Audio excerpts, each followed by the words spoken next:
Tananã, tan, tan, tan, tan, tan. Tan, tan, tan, tan, tan, tan. Ixi, não rolou.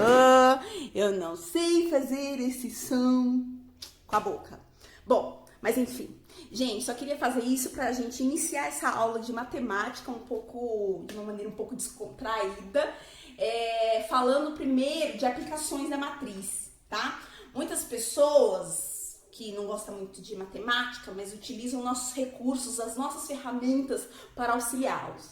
Então, por exemplo, economistas, engenheiros, químicos, físicos, entre outros, tá? Até administradores utilizam esse recurso para organizar seus dados, numéricos ou não, em tabelas ou em formas retangulares de organização de dados, tá?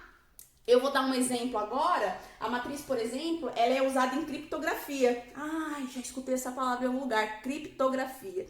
A criptografia, ela existe, por exemplo, no WhatsApp.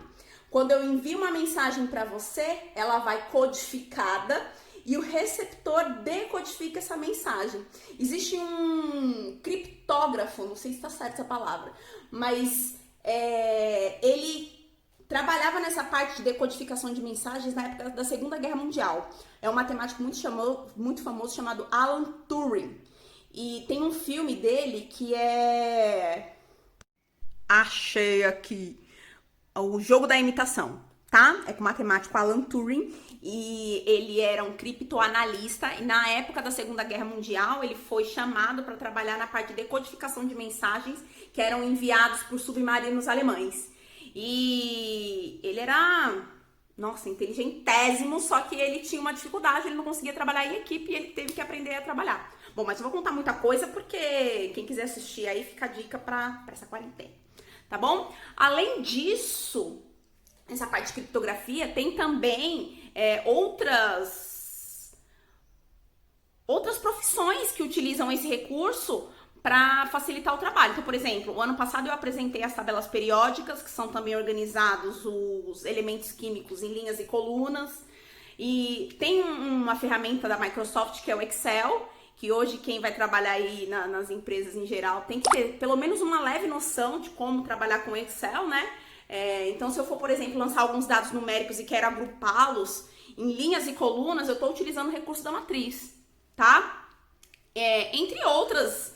Então, se você está organizando dados numéricos, alfanuméricos, palavras, imagens, em uma classificação relacionando linhas e colunas, você está utilizando o conceito de matriz, tá? Vou iniciar, então, aqui uma construção de matriz com uma lógica, com algumas lógicas, vou explicar o conceito de linhas e colunas, como que a gente identifica quantas linhas, quantas colunas, o que é uma matriz quadrada e assim por diante, nessa aula e nas próximas, tá bom? Então, vamos para o primeiro exemplo. Bom, vamos começar então com a representação da matriz. Eu coloquei aqui um controle de produção de bolos. Então, aqui tá o bolo de chocolate e aqui tá o bolo de morango. Aí eu coloquei aqui, ó, linhas são os estilos de bolo e as colunas, janeiro e fevereiro. Então, ela pode ser representada assim, com os cochetes, assim ou assim, tá bom? Então, aqui as linhas, o mais importante é você entender isso aqui, ó. As linhas são o tipo de bolo e as colunas, os meses com a quantidade de produção, tá bom? Continuando, então temos aqui uma matriz, que é a da produção do bolo, tá? Vou chamar ela de matriz A. A representação da matriz é com uma letra maiúscula e os elementos da matriz com letras minúsculas, tá bom? Isso daqui, ó, é uma matriz 2 por 2. O que é uma matriz 2 por 2? É uma matriz que tem duas linhas e o primeiro número aqui ele indica linhas. Tomar cuidado com isso, hein? Linhas. E o segundo número indica colunas, tá bom? Então, esse daqui, ó, é uma matriz 2 por 2 e agora eu vou mostrar a localização de cada elemento, tá? Então, aqui eu vou chamar de Azinho 1, 1. Por quê? Porque ele tá na primeira linha e ele está na primeira coluna, tá? Vamos colocar esse agora. Pensa aí. Se esse daqui é A11, porque tá na primeira linha e primeira coluna, o que a gente sabe? Que o 450, ele tá na primeira coluna ainda. Mas ele tá na primeira linha? Não. Então, vou ter que pôr o 2 aqui, ó. Ele está na segunda linha, primeira coluna, tá? Vamos colocar os outros elementos. Então, aqui vai ser A também. Ele tá na primeira linha. E em qual coluna? 2. E esse daqui? Ele tá na segunda linha e na segunda coluna, tá? Então, lembrando que o primeiro número aqui indica a linha e o segundo número indica a coluna, tá bom? Vamos então para essa matriz aqui, para a montagem dessa matriz.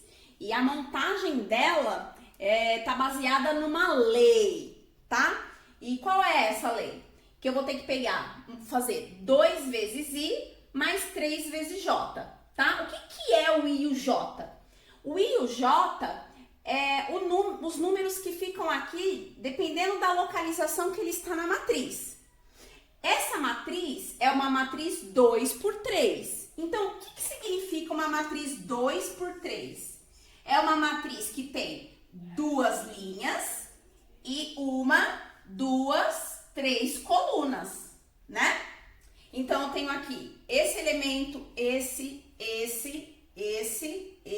e esse elemento, tá? Matriz 2 por 3. Vamos colocar, então, quais são os elementos que ficam em cada um. O elemento genérico, né, que tá aqui, a gente vai colocar os números de acordo com o que fica aqui em cada localização, tá? Então, aqui, por exemplo, é o A11. Primeira linha, primeira coluna. Ah, e aqui, A21. Segunda linha, primeira coluna. E aqui, A12. Primeira linha, segunda coluna. E aqui, A22. Segunda linha, segunda coluna. E aqui, A13. Primeira linha, terceira coluna. E aqui, A23. Segunda linha, terceira coluna, tá bom? Se por acaso deu um bug aí na cabeça, volta esse trecho que eu falei e tenta me acompanhar. Volta de novo, tenta falar antes que eu diga, tá bom? Então, vamos lá. Quando a gente acha qual é a localização de cada elemento da minha matriz, a gente tem os valores que a gente precisa de I e de J. Por quê? Porque esse primeiro número aqui é o I. Olha aqui. E o segundo número aqui é o J, que é a coluna. Então, nós já temos o valor de I e de J. Aí, basta que a gente substitua aqui na fórmula e a gente consegue saber qual é o valor numérico do elemento, tá bom? Então, vamos lá. Aqui, vamos pegar esse primeiro, A11. O I vale 1 e o J vale 1. Então, vamos lá.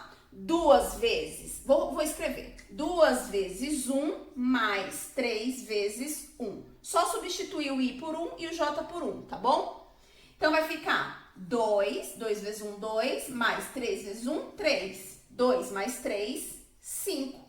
Então, eu sei que o elemento A11 vale 5. Então, vou apagar aqui e vou pôr 5. Próximo elemento, A21. Então, o que eu sei? Que o I vale 2 e o J vale 1, certo? Então, vai ficar 2 vezes 2 mais 3 vezes 1. 2 vezes 2, 4, mais 3, 7. Esse vale 7. Próximo, I1, J2. I1, J2. Então, vai ficar 2 vezes 1 mais 3 vezes 2. 2 vezes 1, 2. Mais 3 vezes 2, 6. 2 mais 6, 8. Então, eu sei que esse vale 8. Próximo. Esse aqui, 2, 2. Eu sei que o I vale 2 e o J vale 2. I, J. 2 vezes 2 mais 3 vezes 2. 4 mais 6, 10. Então, esse vale 10. Aí, o próximo. No próximo, o I vale 1 e o J vale 3. Então, vai ficar 2 vezes 1 mais 3 vezes 3. 2 mais 9, que dá 11. 11 para esse elemento. E o último, que é o A, o I vale 2 e o J vale 3. Então, vai ficar 2 vezes 2 mais 3 vezes 3. 4 mais 9, que dá 13. Então, o último aqui vale 13. Tranquilo, gente? Na matriz anterior tinha uma lei de formação e essa matriz agora que eu vou apresentar para vocês tem outra lei de formação, tá? Peguei com um estilo um pouco diferente para que vocês consigam fazer os exercícios aí da apostila, tá? Vamos lá. É uma matriz E. Essa matriz é 4 por 3. 4 linhas e 3 colunas. Então, percebam aqui, já deixei construída para vocês. Temos 3 colunas e 1, 2, 3, 4 linhas. E coloquei, né, cada elemento com seu devido IJ. Só que teve uma coisa aqui que eu errei. Eu coloquei A, né? Vou colocar aqui rapidinho. É o E.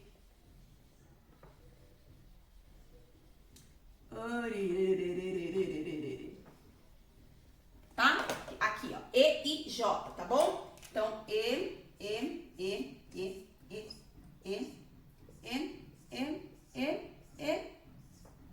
E. Tá bom? O que nós vamos ter que analisar aqui para substituir pelos valores numéricos? Olha só. Tá aqui a nossa lei de formação. O que a lei de formação diz? Eu vou pôr o número 4 se o I for maior ou igual a J. Agora, se o I for menor que J, eu vou substituir pelo número menos 2. Vamos analisar caso a caso, tá bom? Então, primeiro aqui, 1 e 1. Nesse caso, o I, ele é igual ao J. Se é igual, esse aqui é maior ou igual, por isso que tem esse tracinho embaixo. Então, eu sei que esse elemento vale 4. Próximo. O I é maior que o J. Em qual caso que é maior que o J? Aqui. I maior ou igual a J. Então, aqui também vai ser 4. Próximo. I maior que J. Então, 4 também. I maior que J. 4 também. E aqui, o I é menor do que o J.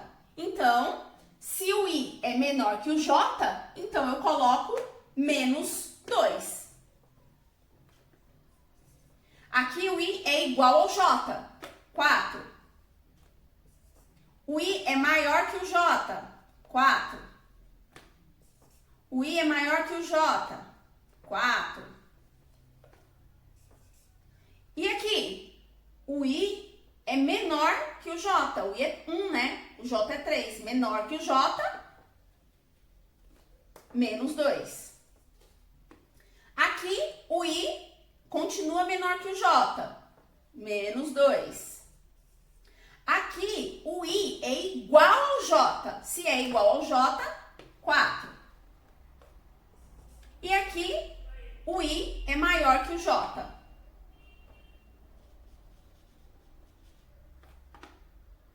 4 também. Tranquilo? Então, é isso, pessoal. Os dois exemplos estão aí. Eu espero que vocês tenham entendido, tá? Na próxima aula, vamos continuar falando de matrizes, tá? Se vocês acharem que os exercícios da apostila tá tranquilo, sobrou um pouco de tempo, dá uma pesquisada nessas matrizes especiais aqui, o que é uma matriz linha, uma matriz coluna, uma matriz nula e uma matriz quadrada. Não vou pedir nada a respeito delas hoje, mas no próximo roteiro vou pedir. Então, se você tiver um tempinho, dá uma pesquisada. E um beijo, ótima semana pra gente. E qualquer dúvida, só dá um alô. Beijo!